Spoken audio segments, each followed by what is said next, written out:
오늘은 여호와를 믿으니라는 제목으로 같이 말씀을 나누고자 합니다. 우리 오늘 말씀을 들으실 때는 우리 성경책을 꼭 펴시고 우리 말씀을 좀 보면서 같이 보도록 하겠습니다. 앞에 자막으로 나오기도 하지만 우리 오늘 1절부터 6절까지 말씀을 계속 보면서 살펴보면서 말씀을 듣고자 합니다. 코로나19로 많은 것이 변했다고 합니다. 많은 사람들이 코로나19 이후에 세계가 문명사적 전환점 앞에 서게 될 것이다 라고 말합니다. 우리나라 역시 의료와 방역, 그리고 경제와 산업, 외교와 문화를 비롯한 전 분야에서 확연히 다른 세상과 맞닥뜨리게 될 것이다 라고 말들 합니다. 또한 사람들은 코로나19 사태가 지나면 다시 예전의 모습으로 돌아가는 것이 아니라 새로운 상황에 서게 될 것이다 라고 말합니다. 이러한 변화는 말 그대로 전 분야에 영향을 미치고 있습니다. 곧 기독교 안에도 그 영향이 미쳐지고 있는 것입니다. 얼마 전 다음 세대 사역 전문가인 한 목사님은 다음과 같은 글을 자신의 페이스북에 올렸습니다. 자, 읽어드리겠습니다. 교회라 함은 신학적으로 볼 때 이 땅에 보이는 지상교회인 유형교회와 천상의 교회인 무형교회로 나뉘는데 이제는 유형교회를 새롭게 정의하고 만들어 가야 하지 않을까 생각해 본다. 이른바 온라인 교회다.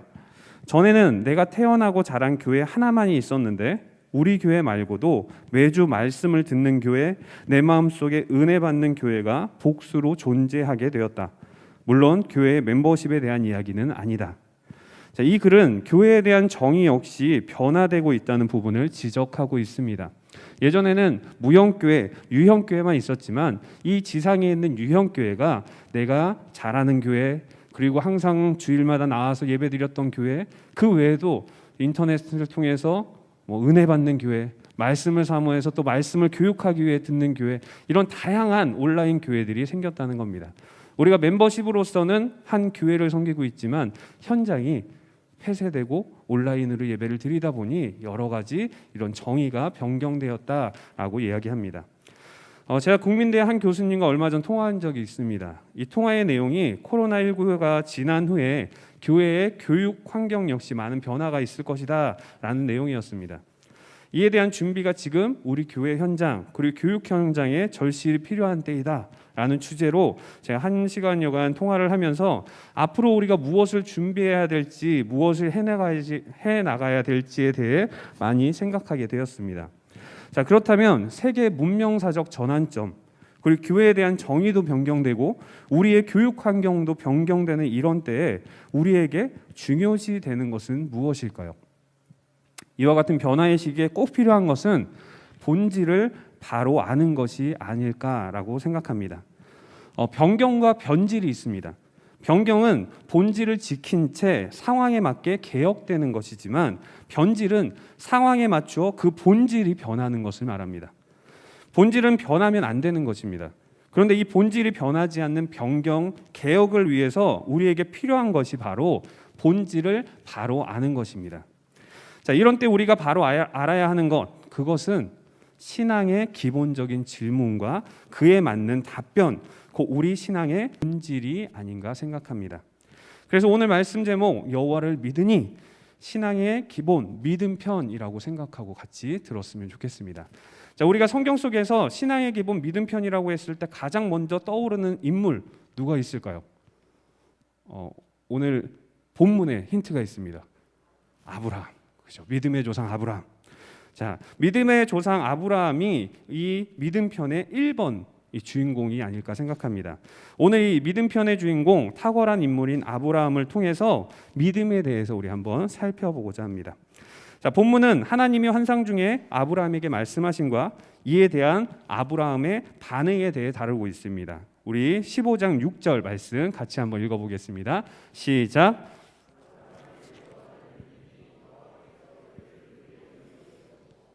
아브라함의 반응을 6절에는 아브라함이 여호와를 믿으니라고 기록하고 있으며 이에 여호와께서 이를 그의 의로 여기셨다 말씀하십니다. 6절에 아브라함이 여호와를 믿으니라는 원어의 뜻을 살펴볼 때 아브라함이 여호와에게 아멘이라고 선언했다로 볼 수 있습니다. 자, 이는 아멘이라는 입술의 고백과 또 입술의 고백이 이은 행위의 고백을 동반하고 있음을 말해주고 있습니다. 아멘이라는 고백이 단순히 입술의 고백만 끝나는 게 아니라 행위의 고백도 동반되어야 된다는 겁니다. 자, 그러나 하나님이 아브라함의 믿음을 통해서 의로 여기셨다는 것은 아브라함이 지금 무엇을 성취했기 때문에 얻게 된 것이 아니라 하나님의 약속을 믿는 믿음을 통해서 하나님과 맺는 올바른 관계를 확고히 하였으므로 얻게 된 것이라는 겁니다. 왜냐하면 내가 여호와를 믿으니 어떠한 행동을 했더니가 아니라 믿으니 의로 여겼다 말하고 있기 때문입니다. 그 아브라함을 통해서 우리가 알 수 있는 것은 여호와를 믿는다는 것이 고백이나 믿음을 통한 어떠한 반응, 행위를 강조하는 것이 아니라 하나님과의 올바른 관계를 우선한다는 것입니다. 나는 하나님을 믿는다라는 것은 하나님과의 올바른 관계를 유지한다로 표현할 수 있는 것입니다. 자, 그렇다면 오늘 창세기 15장은 아브라함이 하나님과의 올바른 관계를 유지하는 모습을 적절히 보여주고 있다는 사실을 알 수 있을 것입니다. 하나님은 1절을 통해 하나님과 아브라함과의 관계를 말씀하십니다. 우리 1절 말씀 같이 읽어보겠습니다. 시작. 이후에 여호와의 말씀이 환상 중에 아브라함에게 임하여 이르시되 아브라함아 두려워하지 말라. 나는 내 방패요 너의 지극히 큰 상급이니라. 하나님은 아브라함을 어떠한 상황 가운데서도 함께 하시며 지켜주시는 방패이며 하나님과 함께하는 아브라함에게는 큰 상급이 있을 것이다 말씀합니다. 자, 그런데 창세기 13장 2절 말씀에 보면 이미 아브라함은 집짐승과 은과 금이 많은 큰 부자가 되었다라고 말하고 있습니다. 이에 아브라함은 15장 2절을 통해서 하나님께 자신의 상황에 대해 말합니다. 주 여호와여 무엇을 내게 주시려 하나이까? 나는 자식이 없사오니. 우리 성경으로 같이 한번 읽어볼까요? 15장 2절 말씀입니다. 시작. 아브라함이 이르되 주 여호와여 무엇을 내게 주시려 하나이까? 나는 자식이 없사오니 나의 상속자는 이 다메섹 사람 엘리에셀이니이다. 지금 하나님께서 주시는 상급의 특성이 무엇이든지 간에 어떤 선물도 아들이 없이 죽어가는 아브라함에게 있어서 적절한 상급이 되지 못할 것이다 라는 말입니다. 자, 그 상급은 실제로 유용하지도 않습니다. 왜냐하면 내가 재산도 많고 부유하고 내 소유도 많습니다. 종도 많습니다. 땅도 많습니다. 동물도 많습니다. 가진 게 너무 많은데 그걸 물려줄 사람이 없습니다. 그러니 지금 말씀하시는 방패요 상급이라는 그 선물, 그 복은 나한테 지금 필요가 없는 것 같아요 라고 아브라함이 말하고 있는 겁니다. 그리고 아브라함은 자신의 말에 하나님의 대답을 듣기도 전에 자신의 생각을 말하기 시작합니다. 12절 하반절에 보면 나의 상속자는 이 다메섹 사람 엘리에셀입니다. 그리고 또 3절에 다시 한탄하며 말합니다. 주께서 내게 씨를 주지 아니하셨으니 내 집에서 길린 자가 내 상속자가 될 것이니이다. 하나님은 이미 아브라함에게 약속을 주셨습니다. 창세기 12장 2절 말씀에 보면 내가 너로 큰 민족을 이루고 또 13장 16절에 보면 내가 내 자손이 땅이 티끌 같게 하리니 하나님은 아브라함에게 큰 민족을 주실 것이다. 땅에 티끌같이 많이 해주실 것이다. 약속하셨습니다. 그런데 지금 아브라함에게는 자녀가 없습니다. 아브라함은 하나님 저에게 큰 민족 그리고 셀 수 없이 많은 후손을 주신다고 하셨잖아요. 그런데 지금 나는 자식이 없어요. 이렇게 말하고 있는 겁니다. 그리고는 이제 다메섹 사람 엘리에셀을 내가 양아들로 삼고 나의 상속자가 되게 하겠어요 라고 말하고 있는 겁니다. 아브라함은 하나님의 약속을 믿지 못하는 사람이었을까요? 아브라함은 약속을 믿지 않고 있었을까요? 아닙니다. 아브라함은 하나님의 약속을 잘 기억하고 있었고 잘 믿고 있었습니다. 그런데 아브라함도 나이가 들고 아내 사레도 나이가 들다 보니까 하나님의 약속을 의심한 것이 아니라 하나님이 약속을 하셨으니 어떻게 이루어 주실 텐데 그 약속을 이루어 주시는 방법이 무엇일까 생각하고 고민하고 그리고 하나님께 묻고 걱정하고 있었습니다. 그런 중에 당시의 문화적인 방법을 생각합니다. 자식 없는 부부가 아들을 입양해서 상속자로 세우는 방법입니다. 내 집에서 길린 자, 그 길린 자인 엘리에셀이 내 상속자로 적합했던 것입니다. 혹자는 2절 말씀에 상속자로 쓰인 단어가 메셰크이기 때문에 다메섹 곧 다메셰크 사람 엘리에셀이야말로 상속자로도 적합하다라고 이야기하기도 합니다.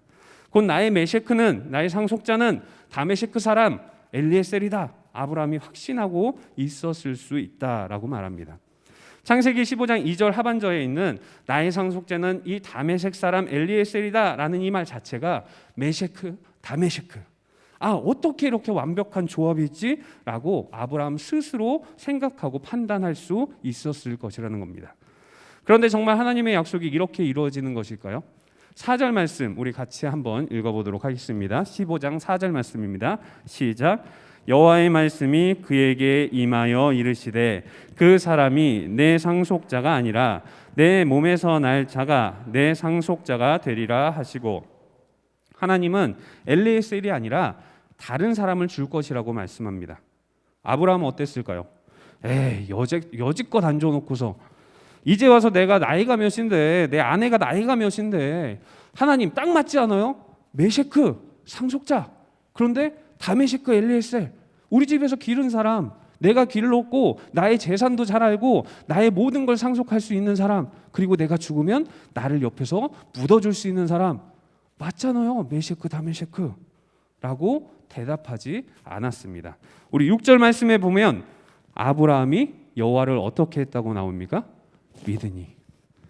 자신이 아주 적합하고 적절하고 완벽하다라고 생각했던 순간에 하나님이 그 사람이 아니라 새로운 사람을 줄 거다라고 얘기했을 때 아브라함은 여호와를 믿었다라고 기록하고 있습니다. 아브라함은 자신의 생각대로 자신의 재산을 물려줄 사람을 다메섹의 엘리에셀이라고 생각하고 확신했지만, 하나님께서는 다른 사람, 아브라함의 몸에서 날 자가 상속자가 될 것이다 말씀하십니다. 아브라함에게 이 약속은 이미 2번이나 주어진 약속입니다. 자신의 나이와 사례의 나이, 그리고 지금까지의 자신의 삶을 돌아봤을 때 불가능해 보이는 약속이었습니다. 그럼에도 아브라함은 여호와를 믿었다라고 말씀합니다. 너무 정확한 타이밍에 적합한 상속자, 자신의 생각에는 너무 완벽한 상속자인 다메섹 사람 엘리에셀이 있었음에도 불구하고 아브라함은 하나님이 방법을 알려주시자 자신의 생각을 내려놓고 하나님의 방법, 하나님의 말씀을 믿었다는 것입니다. 혹시 지난번 바벨탑 본문의 설교 기억하십니까? 바벨 사건과 바벨 사건 앞뒤에 있는 2가지 족보에 관련된 말씀을 제가 5주 전에 나눴습니다. 기억을 못하실 텐데 제가 잠깐 설명을 드리면, 벨렉 족보와 욕단의 족보입니다. 욕단의 자손 이후에 기술된 바벨의 사건, 욕단이 10장에 나옵니다. 욕단의 자손의 족보가 10장에 나오고 바벨 사건이 등장하는데, 이 바벨 사건은 사람의 뜻대로 한 행위, 자신의 생각대로 행한 삶을 말해줍니다. 그런데 바벨 사건이 끝난 다음에 등장하는 벨렉의 자손은 아브라함의 소명, 하나님의 뜻대로 행하는 믿음의 조상 아브라함에 대해 기록하고 있다는 내용이었습니다. 욕단으로 시작한 그 족보의 끝은 바벨에 자신의 생각대로 하고 멸망하고 끝나는 족보였지만, 이 벨렉을 통한 족보는 믿음의 조상 아브라함 자신의 뜻이 아닌 오늘 말씀에도 나오듯이 하나님의 뜻대로 행하던 자에 대한 기록임을 우리가 살펴보았습니다. 10장의 족보와 바벨 사건을 통해 사람의 뜻대로 자신의 생각대로 행했던 삶의 결과는 심판이었다. 11장의 족보와 이어지는 아브라함의 행보를 통해 하나님의 뜻대로 행하는 사람들의 삶의 결과는 아브라함에게 약속된 삶과 같았다라는 사실을 우리가 살펴본 적이 있습니다. 바벨탑의 사람들은 교만의 대상을 하나님으로 두었던 사람들입니다. 그래서 자신들의 생각과 자신들의 방법으로 하나님보다 더 뛰어나게 할 수 있다고 생각했던 사람들, 그 사람들이 바로 바벨 사건의 주인공들입니다. 그런데 오늘 아브라함은 자신의 생각대로 하려고 했지만 하나님의 말씀을 듣고는 바로 돌이켜 하나님의 뜻대로 행하려는 자입니다. 이것이 믿음의 행위인 것입니다. 그리고 하나님은 그런 아브라함의 삶을 의롭다고, 바르다고 여겨주시는 것입니다. 우리는 이런 결과를 우리 신앙의 여정 가운데 익히 알고 있습니다. 또한 우리가 살펴본 말씀들을 통해 알고 있습니다. 하나님의 뜻대로 행해야 한다. 나의 생각이 아니라 하나님의 말씀대로 사는 삶을 살아야 한다. 그런데 우리의 선택은 어떻습니까? 우리의 삶은 어떻습니까? 과연 하나님의 뜻대로 행하는 삶을 살고 계십니까? 우리는 하나님을 믿는다고 입술로 고백합니다. 또한 행위의 고백도 행합니다. 하지만 우리 앞에 놓여 있는 문제를 해결할 때는 신앙의 선택보다 앞서는 우리 자신을 볼 때가 많이 있습니다. 내가 결정하고 선택하고서는 하나님이 이렇게 인도해 주시는 것 같아. 내가 선택한 것을 합리화하면서는 하나님이 이렇게 상황을 허락해 주시는 것 같아 라고 말하고 있지 않습니까? 아브라함의 메셰크 상속자는 다메섹 엘리에셀 같습니다. 아주 적합한 상속자 같습니다. 환경과 상황에 정말 1도 틀리지 않고 정확히 들어맞는 것 같습니다. 그러나 하나님의 약속이 이루어지는 방법은 이와 같지 않았습니다. 그때 아브라함은 아주 적합하고 완벽한 방법인 것 같은 자신의 선택을 버려버리고 하나님의 말씀을 따라갑니다. 그러나 우리는 하나님의 방법이 틀렸다고 말합니다. 하나님, 이 방법이 맞잖아요. 왜 내가 여기 갔는데 문이 열렸겠어요? 당연히 내가 선택한 게 맞는 것 같아요. 내 자신의 선택을 쫓고 있는 이런 습관적인 모습을 보게 됩니다. 내 선택에 하나님을 맞추고 있지 않은지, 내가 선택했으니 하나님이 따라오셔야지 하고 있지 않은지 우리 자신을 돌아보기 원합니다. 그리고 나는 믿음이 확고한 자다라고 고집을 확고히 부리고 있지 않은지 우리가 돌아보기 원합니다. 창세기 15장 6절은 아브라함이 여호와를 믿으니 여호와께서 이를 그의 의로 여기시고 아브라함이 여호와에게 아멘이라고 선언했다라고 고백하고 있습니다. 아멘이라는 입술의 고백과 행위의 고백을 동반하고 그보다 앞서 하나님이 아브라함의 믿음을 통해 의로 여기셨다는 것, 그것은 무엇을 성취함이 아니라 하나님의 약속을 믿는 믿음을 통해 하나님과 맺은 올바른 관계를 확고히 하였다. 아브라함이 자신의 생각보다 하나님과 함께하는 것을 선택하였다라고 말하고 있는 것입니다. 야고보서 1장 4절은 우리의 믿음의 삶, 하나님과의 올바른 관계에 대해 언급합니다. 인내를 온전히 이루라. 이는 너희로 온전하고 구비하여 조금도 부족함이 없게 하려 함이라. 너희는 조금도 부족함이 없이 완전하고 성숙한 사람이 되기 위하여 인내를 온전히 이루라 라고 말합니다. 야고보는 그리스도를 위해 일관된 삶을 살라고 말하는 것입니다. 하나님과 함께 살아가기 위해 너희들이 완전하고 구비하여 부족함이 없을 수 있도록 하나님 앞에서 인내하고 하나님을 붙잡고 나아가라 라고 말씀하고 있는 것입니다. 우리와 하나님과의 관계는 무엇입니까? 15장 1절에 하나님은 우리의 방패가 되신다고 말씀하고 있습니다. 그런데 혹시 우리가 대적을 보기에, 전쟁이 앞에 있는 대적을 바라보기에 이 방패가 걸리적거린다고 방패를 치우고 있지는 않습니까? 혹은 내 방법이 탁월하다고 방패보다 앞에 서서 적에게 공격하고 있지 않습니까? 하나님이 나의 방패이신데, 하나님 걸리적대요, 비켜봐요. 하나님 내가 가진 능력이 더 뛰어난 것 같아요, 좀 뒤에 있어봐요. 그런 삶이 우리의 모습이지 않습니까? 방패가 우리를 보호하는 것이지 우리가 방패를 보호하는 것이 아닙니다. 우리를 보호하는 방패를 치우거나 방패보다 앞서는 것은 어리석음입니다. 바른 관계가 아닌 것입니다. 사랑하는 성도님들, 우리가 온전한 믿음, 올바른 관계 가운데 하나님 안에 거하기 원합니다. 야고보서 1장 5절 말씀입니다. 우리 1장 5절 말씀 한번 같이 읽겠습니다. 시작. 너희 중에 누구든지 지혜가 부족하거든 모든 사람에게 후히 주시고 꾸짖지 아니하시는 하나님께 구하라. 그리하면 주시리라. 우리가 하나님과 온전한 관계 중에 내가 선택한 것이, 그리고 보여지는 환경이 상황이 맞는지 궁금할 때마다 하나님께 구하십시오. 그러면 하나님은 지혜를 주신다고 말씀하십니다. 곧 하나님의 뜻을 알게 하신다고 말씀하십니다. 내 상황에 적합하다고, 지금 이게 맞는 것 같다고, 이게 확실하다고 생각할 때 하나님께 물어보라라고 말씀하고 있는 겁니다. 그리고 우리가 갖는 이 믿음은 자신의 선택이 아닌 하나님의 말씀을 선택하는 것, 그것이 바로 우리가 온전히 하나님을 믿는, 하나님과 함께 동행하는 온전한 믿음인 것입니다. 하나님의 약속을 신실하게 의지하며 그 가운데 거하고 예수 그리스도로 인해 온전해진 관계 가운데 거하는 것, 그것이 믿음인 것입니다. 많은 사람들이 혼란한 때라고 말합니다. 하지만 우리 제일성도교회 성도님들은 이때에 더욱 하나님과의 온전한 관계를 통해서 평안함을 누리시기 원합니다. 아브라함이 여호와를 믿으니 여호와께서 이를 그의 의로 여기시고, 6절의 말씀처럼 우리가 여호와를 믿으니 여호와와 온전한 관계 가운데 거하기를 선택했더니 그것을 하나님이 의로 여기셨다. 하나님의 온전한 관계 가운데 하나님께 의롭다 칭함받는 우리 제일성도교회 모든 성도님들이 되기를 축원합니다. 하나님의 약속 가운데, 하나님의 평강 가운데 온전한 믿음으로 거하며 하나님의 의의 옷을 입고 우리 삶의 방패 되시는 하나님의 역사함을 마음껏 누리시는 제일성도교회 성도님들 되시길 주님의 이름으로 축원합니다.